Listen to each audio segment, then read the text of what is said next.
Unlocking the simple present passive voice. Easy English mastery. Hello language enthusiasts. Today, we're diving into the world of English grammar. We are going to specifically look at the simple present passive voice. It's an essential part of English language that will help you make your sentences sound more professional and versatile. Let's get started.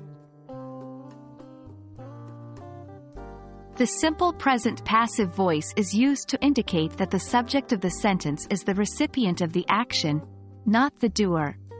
The action is done to the subject. Here's a basic structure for it. The sentence is formed by using the subject plus am, is, are, depending on the subject, plus past participle of the main verb.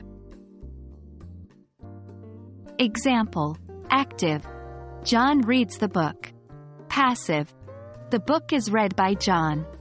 In the passive sentence, the book, the object in the active sentence, becomes the subject, and the emphasis is on the action, reading, not on who is performing the action. The simple present passive is often used in cases where the doer of the action is unknown, irrelevant, or we want to emphasize the action rather than the doer. Examples: 1. My car is washed every weekend. We're not interested in who washes the car. 2. English is spoken in many countries. It's not important who specifically speaks English. Remember, not all sentences can be turned into passive. If there is no object in an active sentence, it cannot be made passive. To form a negative sentence in the simple present passive, you insert not after the auxiliary verb am, is, are. Example: the letter is not written by him.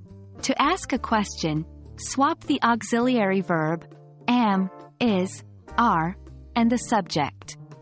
Example: is the letter written by him? And there we have it. That's your crash course on the simple present passive voice.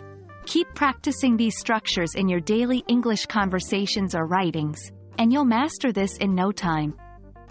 I hope you found this video helpful, and remember, the key to learning any new concept is practice, practice, and more practice. See you in our next lesson. Happy learning!